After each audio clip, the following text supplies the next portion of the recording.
ఎవరు?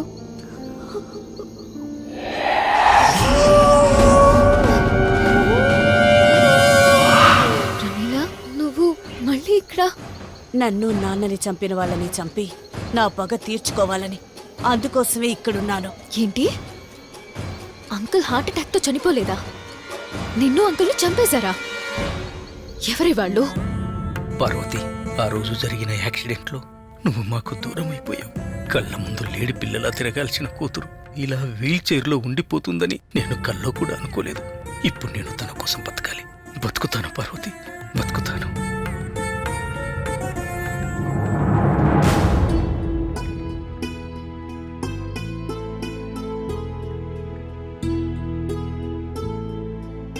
ఎలా ఉందమ్మా మన కొత్త ఫ్లాట్? పాత ఫ్లాట్లో ఎటు చూసినా నీ జ్ఞాపకాలే. మన జ్ఞాపకాలు మనకి మన బతుక్కి బలాన్నివ్వాలే తప్ప బాధను పెట్టకూడదమ్మా. అందుకే ఆ ఫ్లాట్ అమ్మేసి కొత్త ఫ్లాట్ కొన్నాను. ఎందుకమ్మా ఏడుస్తూ బాధపడతావు? మీ అమ్మని ప్రేమించి పెళ్లి చేసుకున్నాక బంధాలన్నీ దూరం అయ్యాయి. అందుకే అందరూ ఉన్న మనం ఎవరూ లేని అనాథలుగా మిగిలిపోయాం. కొత్తదనం కొత్త మార్పును తీసుకొస్తాయమ్మా. ఇక్కడ అందరూ నీకు కొత్త వాళ్ళే, కొత్తగా పరిచయమైన వాళ్ళు. నీకు బాగా నచ్చుతారమ్మా.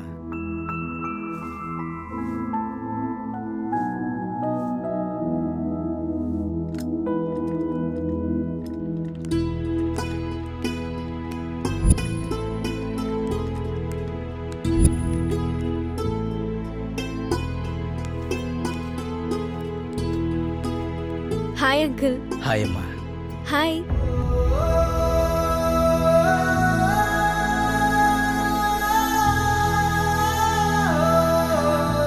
ప్రమీలకి యాక్సిడెంట్ అయిందమ్మా. ఓ, కొత్తగా ఫ్లాట్లోకి వచ్చింది మీరేనా? అవునమ్మా, మేమే. ఆ పక్కనున్న 305 ఫ్లాట్లో నేను నాన్నగారు ఉంటున్నాం. ఆ, ఎక్కడికి వెళ్తున్నారు? ఎక్కడికి లేదమ్మా, అలా తిప్పుకొద్దామని వెళ్తున్నాను.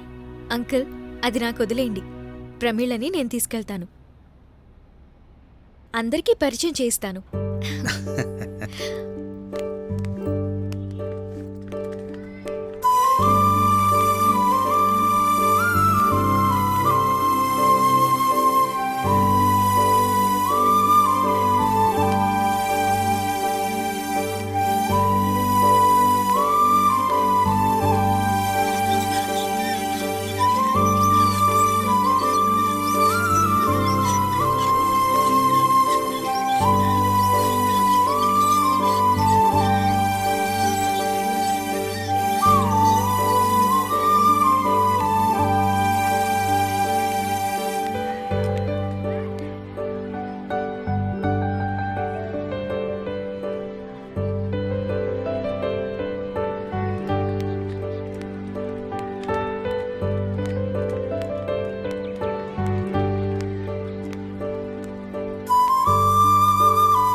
హ్యాపీగా ఉంది ప్రమీల. మన ఇద్దరం అమ్మలేని ఆడపిల్లలం కాబట్టి అందుకే ఇంత తొందరగా ఒకరినొకరు అర్థం చేసుకుని ఇంతలా కలిసిపోయాం. నీకిక్కడ ఎలాంటి ప్రాబ్లం వచ్చినా నీకు తోడుగా నేనున్నాను. రాజేష్ అంకుల్ అనాథాశ్రమానికి ఫండ్ కలెక్ట్ చేయడానికి నేను హైదరాబాద్ వెళ్తున్నా. ఓ 4 రోజుల తర్వాత వచ్చేస్తా.